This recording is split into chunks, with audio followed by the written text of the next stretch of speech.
hope, help, and healing with a hint of humor. Hashimoto'sHealing.com. Hey people!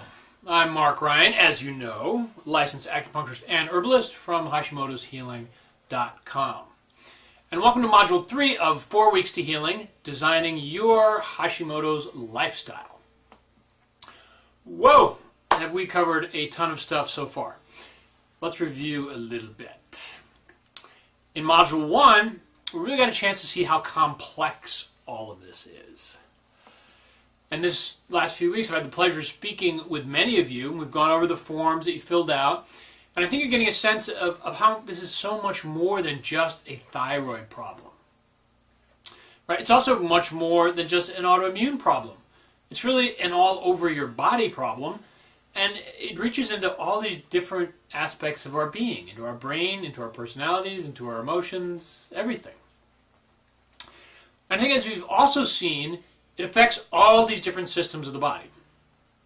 And some, like leaky gut, were really also there at the beginning and are kind of responsible for pushing us into autoimmunity in the first place. And as it turns out, in this Module 3 subject, stress is also one of the main players in pushing us into autoimmune disease too. And in Module 2, we looked at the autoimmune paleo diet and how we can use this to accomplish a whole lot of things. Right? First of all, it's a foundation of our recovery, because it's great for calming the immune system and for eliminating many of the dietary triggers that cause the flare-ups and push the progression of Hashimoto's. And we also saw how it can help to heal many of these different issues in the different areas that we spoke about. But here's the thing. Hashimoto's is forever.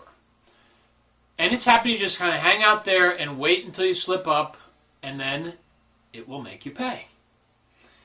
And some of us will pay dearly. So I think we need to go back for a minute and just remember from Module 1 how we talk about what's at stake here and what the costs are of this progressing, continuing to progress. And just kind of weigh the inconvenience of some of these sacrifices we have to make with what happens if you don't do that. And we can do this now willingly, or we can wait for further on down the road when we're forced to do it, and if it continues to progress, we're going to be weaker and have fewer resources to actually be able to do this. So now is the best time. So let's dig deep. Let's find that commitment again that we talked about, and let's find that desire and remember that desire to really get better. Because bottom line is, our families need us, our friends need us, the people we work with need us, and the larger world, And if we're going to contribute and we're going to be there for others, we have to first be here for ourselves. People. Okay. So let's bring on this week's guest, Adam Tim.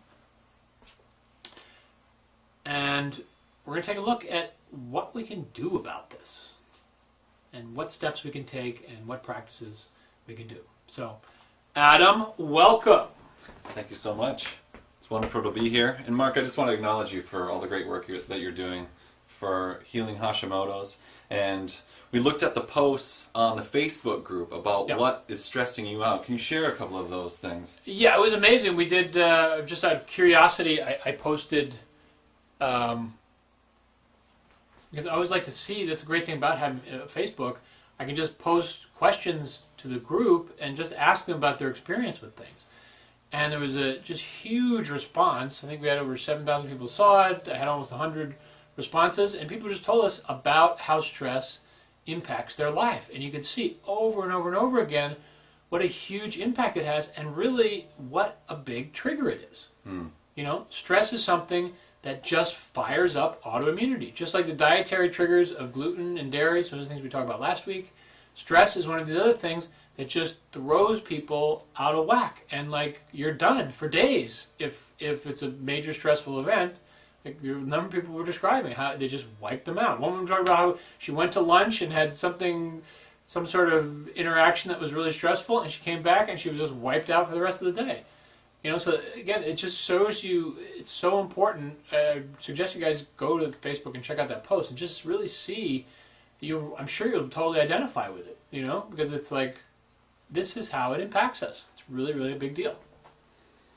Absolutely. I mean, So we're really all in this boat together. Yeah, we are. So many of us are stressed out. We are. I mean, this is the thing. Stress is such a common problem for so many. So, can you just tell us a little bit about your story, Adam, and just like how you came to be so passionate about being a stress guy and why you wrote this book and everything? Of course. So I wasn't always an advocate for less stress life. In fact, just a few years ago, I had spent 7 years as a 911 operator for the Los Angeles Police Department. As I'm sure you can imagine, taking 911 calls and working with people in their most trying times, day in and day out, can be very stressful. But that wasn't all. So there was the stress at 911, and then I had a difficult relationship at home. Perhaps you can relate to this. And then I had a side business that I was giving all of my free time to.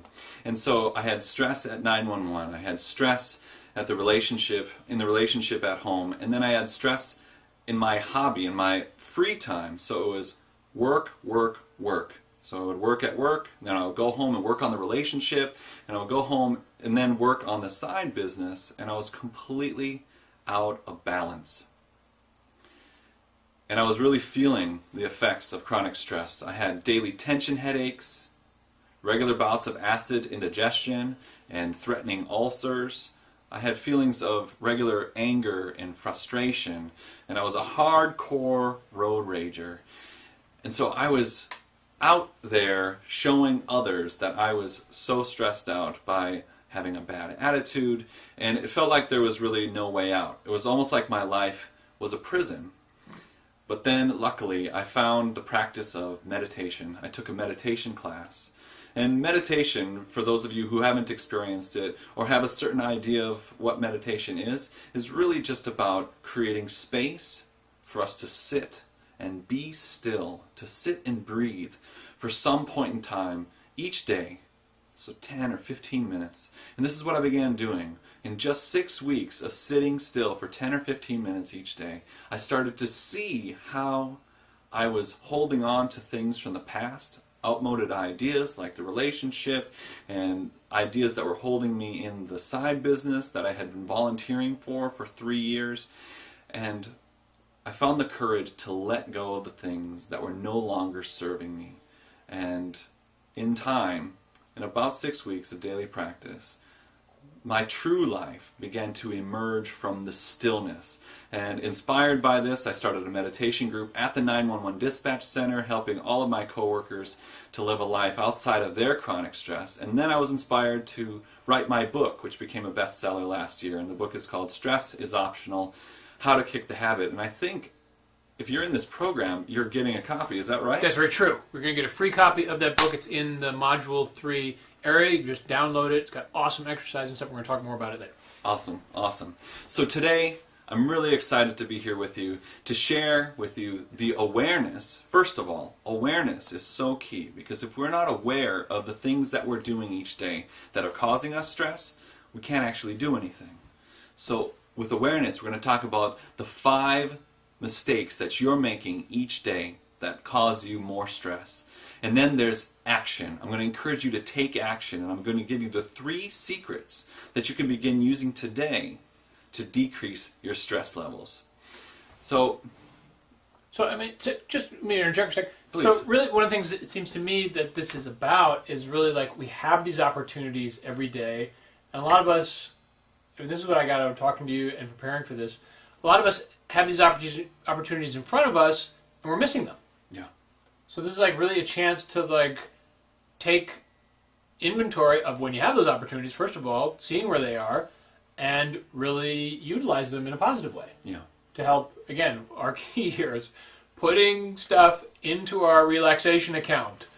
It's about space that we were talking about. Creating enough space in our minds, in our lives, where we have room to let go of some of this. Absolutely. So when we have space in our lives, we actually can see the opportunities to choose less stress. And then we can see the eventual reality of the statement, stress is optional. So, that brings us to the top 5 mistakes that you're making that are leading you to more stress. The first one, and if you have a notepad, you might want to write these down, because we're going to cover them all, and then I'm going to ask which ones you're using, one or all of them, to lead you more stress. So mistake number 1 that you're making on a daily basis that leads you to more stress is working through your meals. And just consider this for a moment. How many of you actually aren't physically present for your meals? You just Mark, you just rush through them.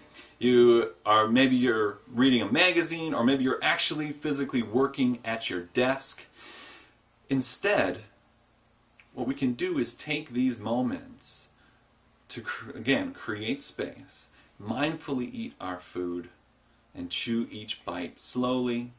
We can breathe and feel our feet on the ground, our seat in the chairs beneath us, and make eating an experience of openness, of spaciousness.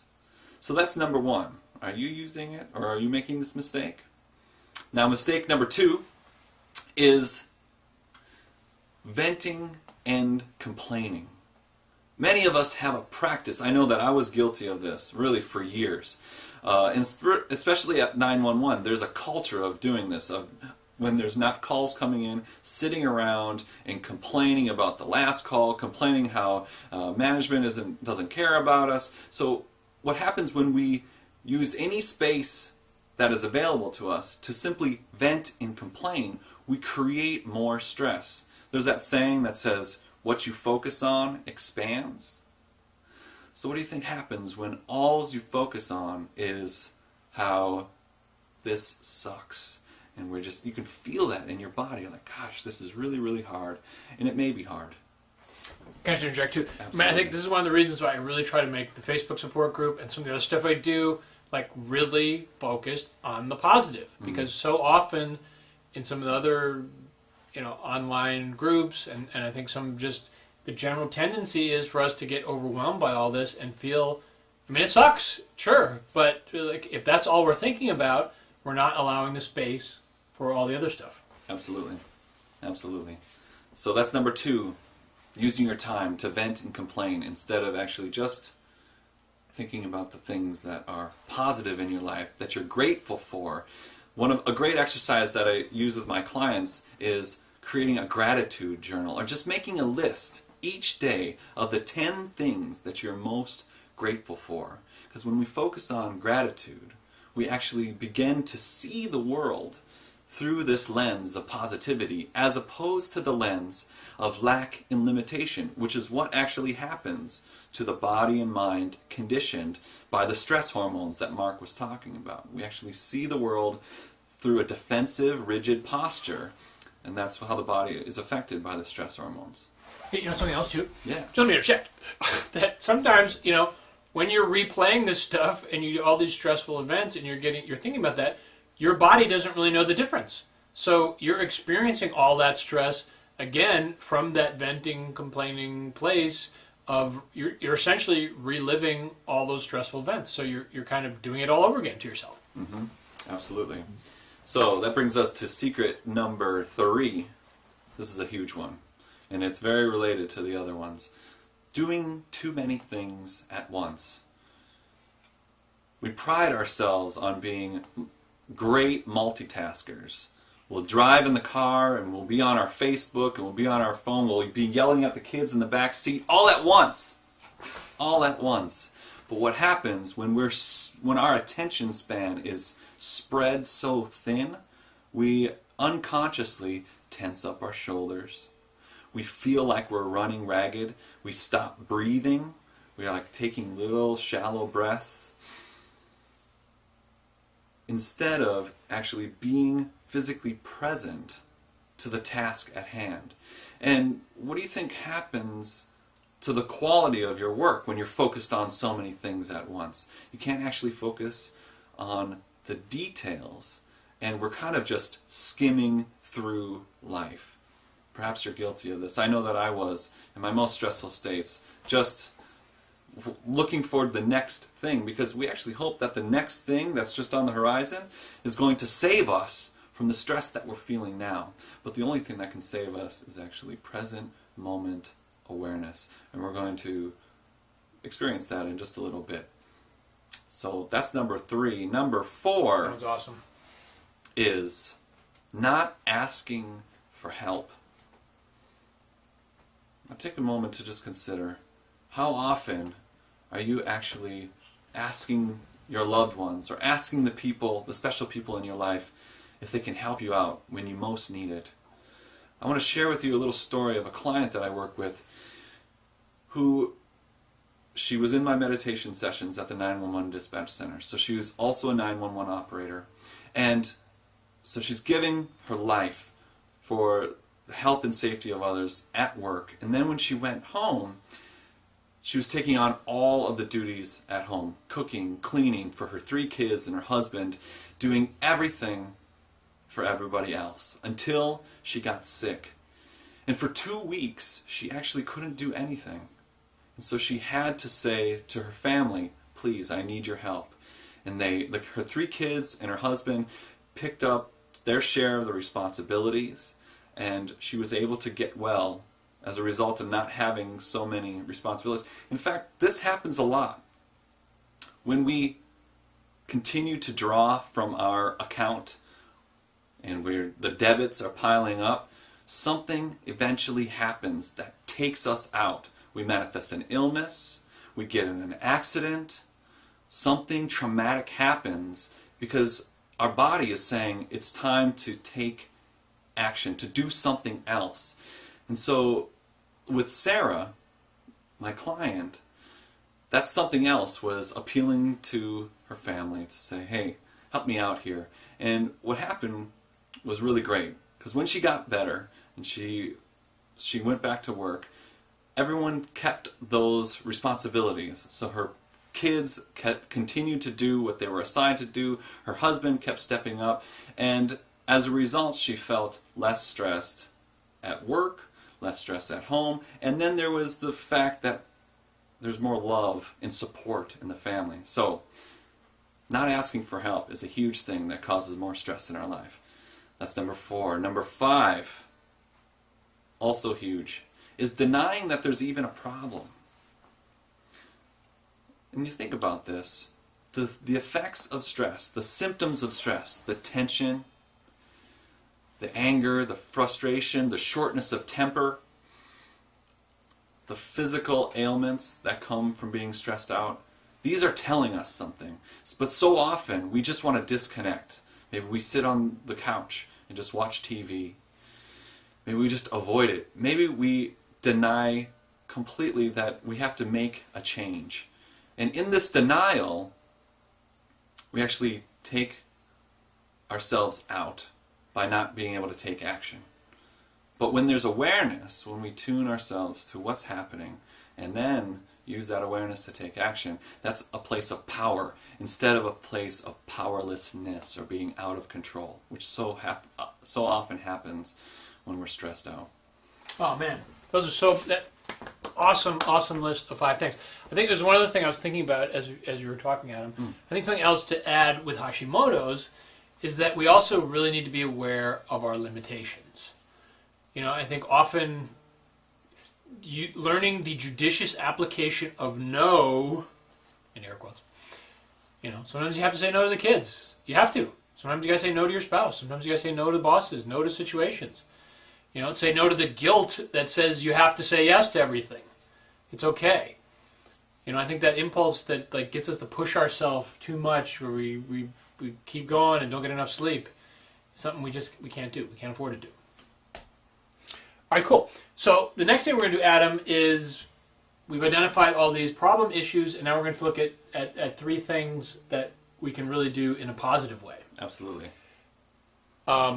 So let's talk a little bit about those. But before we get on to the action piece, okay, I just want to ask our viewers to consider the top 5 mistakes and actually reflect on which of the 5 mistakes you're making right now. Just looking at your life. Maybe today you've already made a couple of those mistakes. Or looking back on your week, working through your lunches, venting and complaining, doing too many things at once, not asking for help, and then just simply denying that there's a problem at all. Which of these 5 mistakes have you used in the last couple of days, or maybe today? And just write down something that you can do to change that. Which of these mistakes are you making, and what can you do instead? Because again, with awareness, we can take action. Totally awesome. Okay, let's talk about some actions. Cool. So, what I want to share with you now is the 3 secrets to less stress. With these 3 secrets, you can decrease your stress levels in the here and now, and then you can actually create greater resilience for when stress happens. And as Mark was saying, we can put credits back in our relaxation account instead of being completely taxed down. So the first secret is so important because when we use it, we start to impart some much needed space in the present moment, and then we can start to maneuver within this space. The first secret is to breathe. And I know what you're saying. Breathe, Adam. I've been breathing since the day I was born. You don't need to tell me this. I totally get that. But what happens when we get stressed out is we adopt a whole bunch of unconscious tension patterns and unconscious ways of being, thinking, acting, and being in the world. And the first thing that we start to do, and you might see this when you're typing at the desk, this kind of concave, tense posture, or maybe driving at your wheel. And when we're in this posture, it's almost like a closed off posture. And I'll say that we're really trying to protect our heart, our vulnerable inners from our experience. So we roll in on ourselves, kind of like an armadillo. And when we're in this posture each and every day, we don't physically breathe. We breathe in tight little breaths, what we call thoracic breathing. So tight, constricted breaths into our upper chest. And the proper way to breathe, to actually bring us more relaxation, to dial back the stress response, it actually has been proven in laboratory experiments that when we breathe into the lower belly, using the diaphragm, so you can't actually see, but the diaphragm is just below the lungs, and it separates the lungs from the rest of our internal organs. And breathing into the diaphragm is actually about breathing into the lower belly. And you can try this right now. So just take 3 long breaths into the lower belly, and you'll know you're doing it right because you'll feel your abdomen expand and deflate with each breath. So just try this now. And you might even notice it's difficult to keep your upper chest out of the breath, which means that you're just conditioned to breathing in these tight thoracic breaths. So consciously directing your breath into the lower belly. And just 3 breaths like this shuts off the stress response and all of the hormones that come along with it, adrenaline, cortisol. And then you can start to actually relax your shoulders. So knowing how to breathe correctly is just the first step. The second step is to create a practice of breathing like this and just being still and breathing. And we can call this practice meditation, we can call it creating breathing space, or we can just call it me time. So I'm going to invite you right now into a brief guided meditation so that you can experience this for yourself.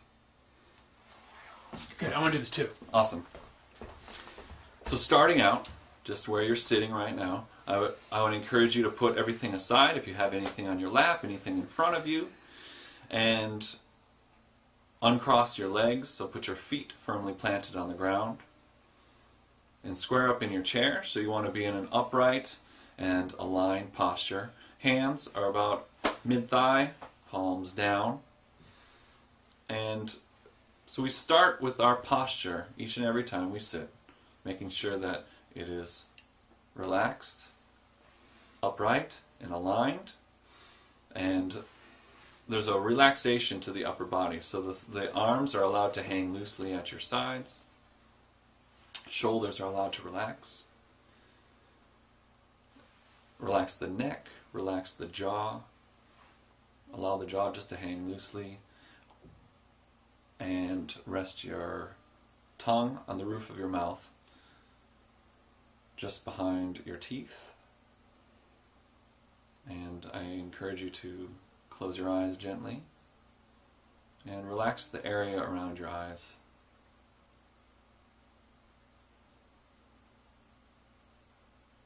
And just start to pay very close attention to the breath at the tip of your nose, feeling the coolness of the in-breath, feeling the warmth of the out-breath.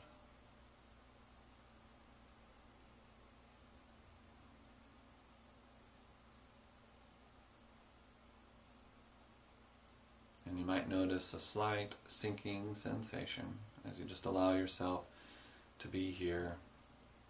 So really giving yourself up to the support of the earth beneath you, feeling your feet on the ground, feeling the chair beneath you, feeling your body relaxing more with each breath.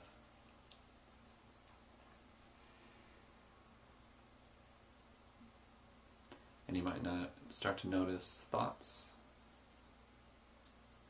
or maybe many thoughts, or maybe some fidgetiness, some anxiety. Just notice this and simply come back to the feeling of the breath at the tip of your nose. So anytime your mind wanders, anytime you're taken somewhere else, you can just let those thoughts pass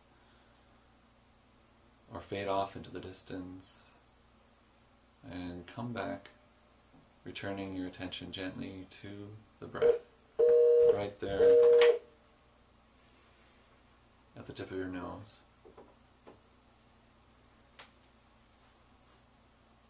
And see how closely you can be with the breath at the tip of your nostrils.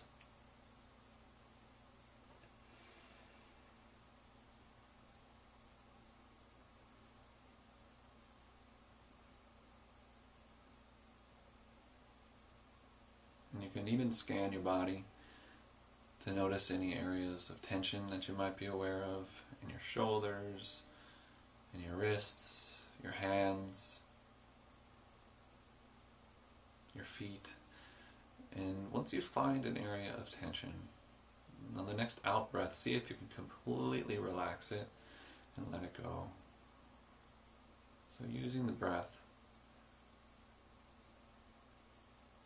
to identify areas of tension and simply release, relax, dissolving and letting go.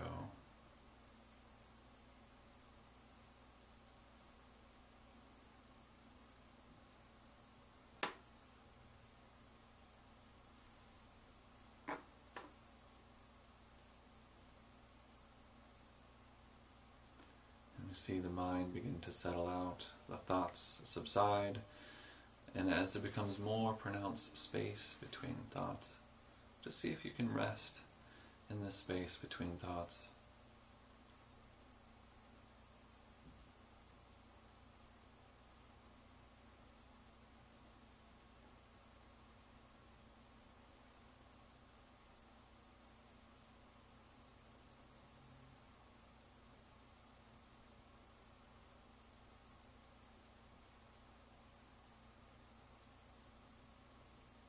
So now just being with the breath moving throughout the entire body, feeling it enter through the nostrils, feeling the abdomen puff out on the in-breath,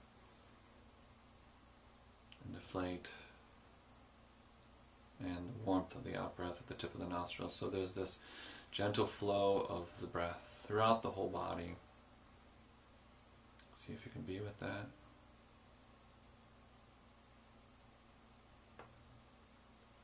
So each breath is about renewing our attention, renewing our focus of the present moment, of being right here, right now.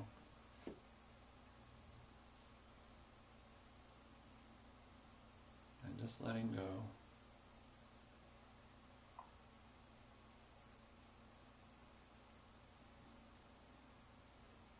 So now just taking a few more deep breaths, breathing in fully and completely, and exhaling deeply any and all last bits of stale air that you might be aware of or holding on to. And after a few of these deep grounding breaths, wiggle your fingers and your toes, and you can open your eyes. Oh, mellow. Okay. So just doing this practice once a day creates space. It allows for relaxation. It's so interesting to see that relaxation is just waiting to be felt if we can just allow for it. So this is secret number 1. You know what's great too? Just interject. Like Yes. the phone went off during that. Sometimes that happens. Like when you're meditating, your space will be interrupted. Mm-hmm. But it was great because it was like I totally freaked out inside, and then I just let go again because he was listening to you, and it just like totally went away. Beautiful. That is the practice. So, yeah, just because that's going to happen. You're going to get interrupted sometimes, so it's great to just like go with it and not get attached. so cool. Let it go. Yeah. Cool. Great point. So what's the next one? Awesome. So that brings us to secret number 2, to less stress in your daily life. Secret number 2 is so important because what happens when we get stressed out day in and day out, this habit of being stressed, we forget to do some very important things. It just becomes about work, work, work, work, because we think that if we work really hard, we'll eventually, someday, arrive at a place where we can relax. But the thing is, we're so practiced in working and tensing and just getting to the end that we don't actually know how to relax. In fact, there's this amazing study that was done last year, and they polled 1,000 workers from a variety of different industries. And the study was called No Cure for Work Stress Blues. They found that 57% of respondents had no relief from stress as a result of vacation. And 27% reported more stress as a result of vacation. So what does this say about the underlying thinking that we carry into each and every moment? We are geared for stress. But with secret number 2, well, and of course with secret number 1, we can change that. Secret number 2 is to balance, to be balanced, to balance your work with play. Now I say play, and you probably have heard it's about work-life balance, but if we're not working, we should be having fun, we should be playing. And so often we forget to play. We forget to do something that nurtures our inner child. And I know that there's something on your mind right now, and I want you to write it down. I want you to write down something that you can do this weekend or this week that will really bring joy to your heart, that will bring a smile to your face. I like to play loud music and dance around in my dining room or sit on the front step and drink tea and just watch the cars passing. Whatever that thing is for you, something that is joyful and you would consider play, write that down, and I want to encourage you to do it this week. So when we balance our work with play, we do it. We start to get some space in our week, in our months. So secret number 1 is about opening up space of the present moment. Secret number 2 is about opening up space in the rest of our life. So they follow each other. Now that brings us to secret number 3, which is possibly the most important. Because without secret number 3, the rest are just things that we're experimenting with. Secret number 3 is to be committed. And Mark has been talking a lot about commitment. Commitment to a healing lifestyle. Because Hashimoto's, it's a lifetime. There's no cure. It's something that you must live with, but we can thrive with it. And when we're committed to breathing, to creating space in our day, when we're committed to a balance of work and play and having fun, then we right the ship of our life that is kind of topsy-turvy. We have a lot of conditioning. We have a whole lifetime of conditioning that has caused us to relate to our life in a stressed out way. So it takes a little bit of time, and I'm a testament to it only takes a few weeks. And in fact, I'm going to encourage you later on to adopt a breathing practice of your own for 2 weeks, because I know that in 2 weeks of daily sitting for just 10 minutes each day, that it will change your life. You'll actually start to see opportunities to choose less stress. It's all about commitment. Awesome. It's so true. And we talked about that at the beginning of the whole module. This is one of the things we're all committing to commitment. We're committed to commitment. Yay. So one thing I just want to add too, as I was thinking about it earlier, like with the fun and the other things, it's like, really, you need to schedule this too. At least I do, because like I always schedule everything else. I schedule my client, sessions. I schedule the other stuff I have to do, and then I don't schedule fun, or I don't schedule time with my loved ones or other things, and those end up falling at the wayside because I don't have them scheduled. Yeah. So I think that's another way to approach this too, to think about like really set aside the time for this stuff. Yeah. You And know, it seems counterintuitive that you have to schedule I know, it's like play time, spontaneous, schedule fun time, but You do. It doesn't happen otherwise, Right. because we have so much to do. we get so busy. Yeah. Yeah. Very cool. Okay, so let's talk about some action steps that we can take up, after this week, and in the remaining part of the course, and then as we move forward with some other things. Yes. So let's talk about what can we do this next couple weeks. Awesome. So, as we said, awareness is so important, because with awareness we can actually see what we can change. So I'm going to encourage you, first of all, to really take a look at your life, your daily experience, and see which of the 5 mistakes that you're making. We already gave a little bit of time to do that. Can we recap those real quick? Yes. The first is working through your meals. Endeavor to mindfully eat. And one of my teachers says, you should set aside at least one day to do everything 3 times more slowly. What would that look like to eat your meals 3 times more slowly today? Oh.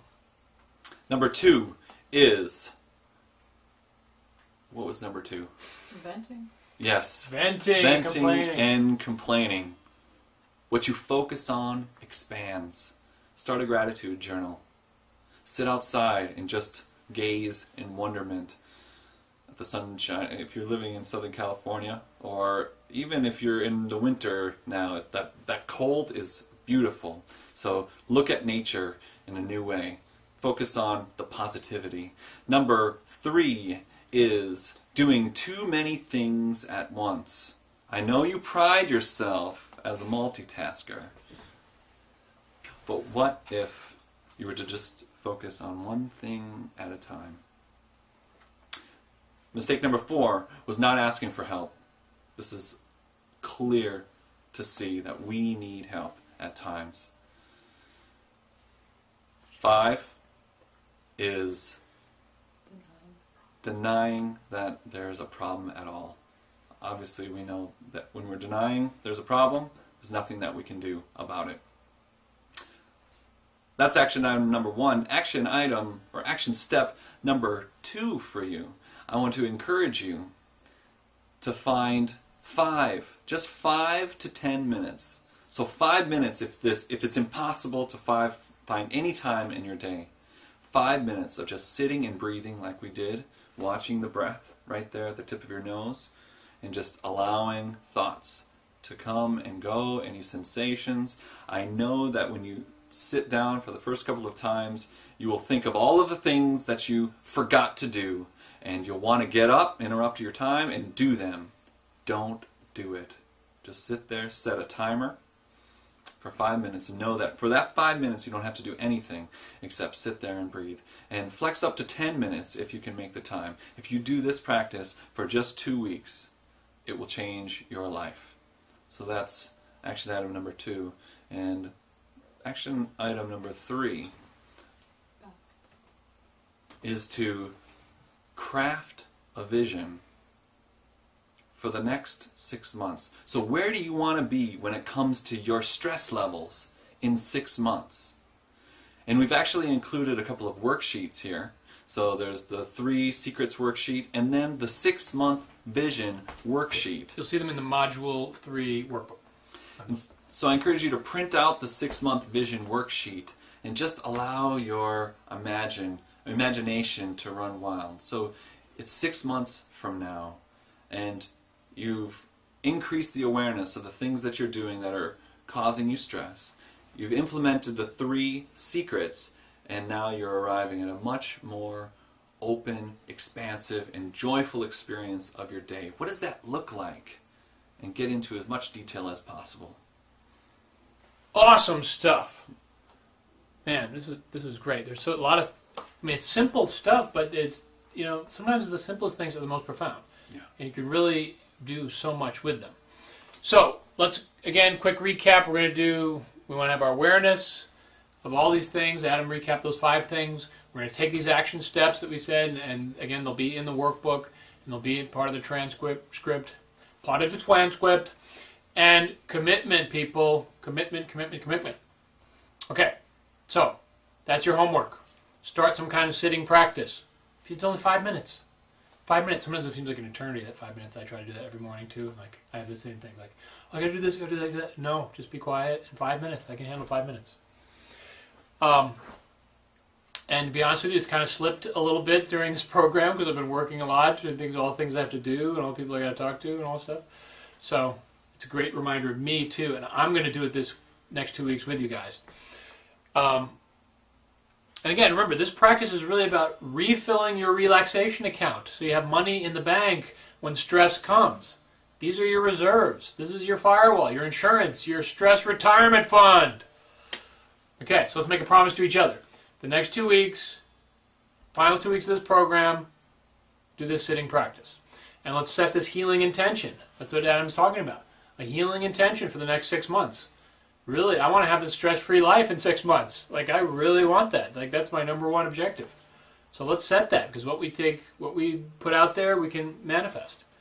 I've seen this happen over and over again in my life, in good ways and bad. It used to be only bad. I used to vent and complain all the time, and I just would reinforce those things, and I'd dwell on them, and then they'd come up, and I'd set the bad intention, and the bad things would happen. And then I realized, holy cow, this is something that I have power over. And I started to do the opposite. I started to do good things, and I started to set those intentions. Like for this course, I set an intention of 30 people, and we got 30 people in the course. It happened just from projecting, and really believing, So it's the same thing. We really need to set this intention for healing, and we really need to focus on it, and we need to allow the space for it to manifest and become real. Okay, so now we're going to go to the live Q&A portion. Adam's going to stick around. You're going to stick around? Right? Absolutely. Yeah. Adam's going to stick around. We're going to answer your questions live, because I know we're going to get a lot of good stuff on this. And I just want to thank you so much, Adam, for coming and sharing your wisdom and your practice and stuff with us. It was really great. You're welcome. And this is it, people. Stress, super, super important. This is something we have to deal with, take inventory of, and take actions with. So, Adam Tim, and I'm Mark Ryan. As you know, licensed acupuncturist and herbalist from HashimotosHealing.com. Be good, be kind, and remember to have compassion for everyone, people, including yourself. Hope, help, and healing. With a hint of humor, HashimotosHealing.com.